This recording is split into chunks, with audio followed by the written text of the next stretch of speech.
First up, West Coast premiere of TEH Internet is Serious Business explores the hacktivist underworld. Calling Washington Ensemble Theater wet, one of the more polarizing theater companies in the city, isn't particularly controversial. Our biggest fans and our longest-time subscribers often hate about half of what we do, says Amy Spring-Detzer, Wet's artistic director.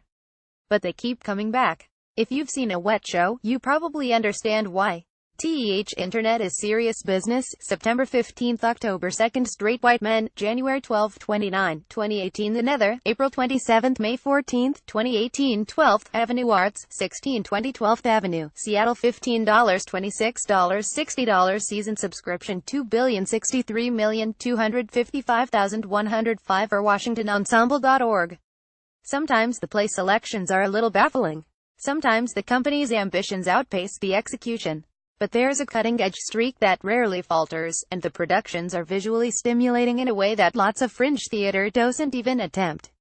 Detzer says the company is often wrestling with complicated political issues, and that inevitably spills over into the programming.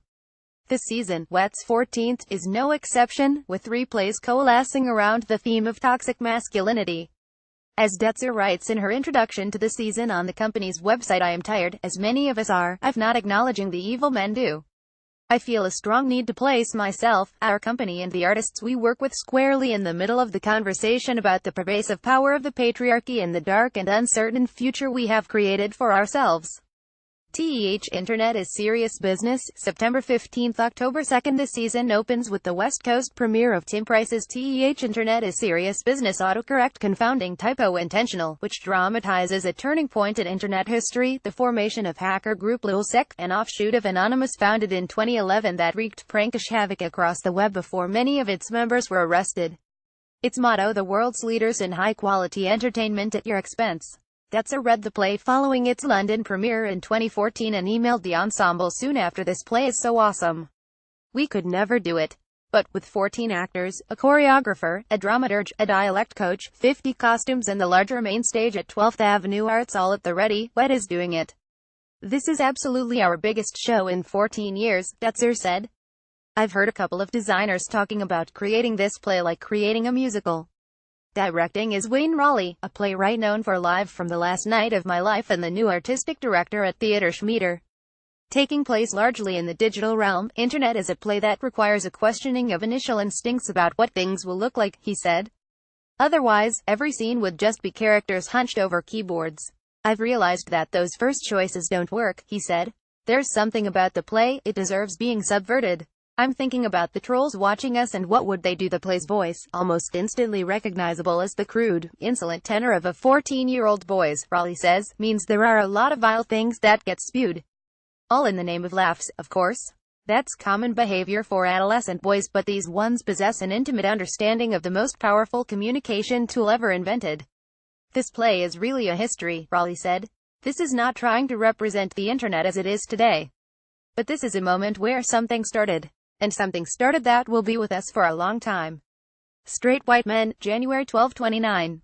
Up second is Young Jean Lee's Straight White Men, directed by Sarah Poor-Caleb. If you know nothing about the show, and you hear the title, you're like, well, that's a Wet show, Detzer said. But it's hyper-realistic and sensitive in a way that I think we don't typically gravitate toward. A family drama set over 2 nights around Christmas, Straight White Men lives up to its title. The play's about 4 white dudes, a dad and his 3 grown sons, the eldest going through a personal crisis that the others are trying to allay. Poor-Caleb, whose solo show Dragon Lady opens this weekend, wasn't initially enthused about the play, despite being a fan of Lee's work, which is often subversive and playful, she said. I read it and at first, I was really confused, she said. I was like, what the hell, I don't want to direct this play.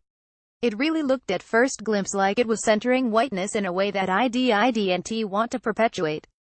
But 3 or 4 readings later, her feelings shifted, and she knew she didn't want anyone else directing it, she said.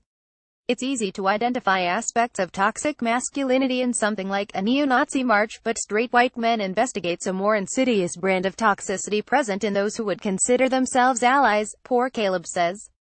They're the people that walk down the street, we interact with at our jobs, even sometimes the people that we date, she said.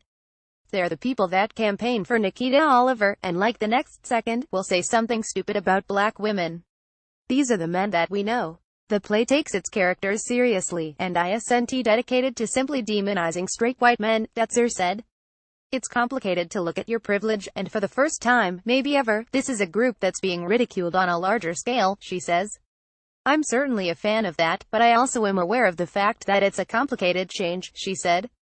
The Nether, April 27th–May 14th. Wet closes out the season with The Nether, Jennifer Haley's disturbing vision of the near future, where highly realistic virtual reality allows men to engage in any and all sexual fantasy, including pedophilia. It is a dangerous place for artists to go into, because it is, I would say, maybe the only thing we can decide as a society is absolutely 100% horrendous, Detzer said. The play doesn't exist to wonder about the morality of child sex abuse, but to ask whether it's worth it to try to understand deviancy, she said. There's a through line from internet is serious business to The Nether, in which the real world certainly isn't inured to activities that take place in a virtual space.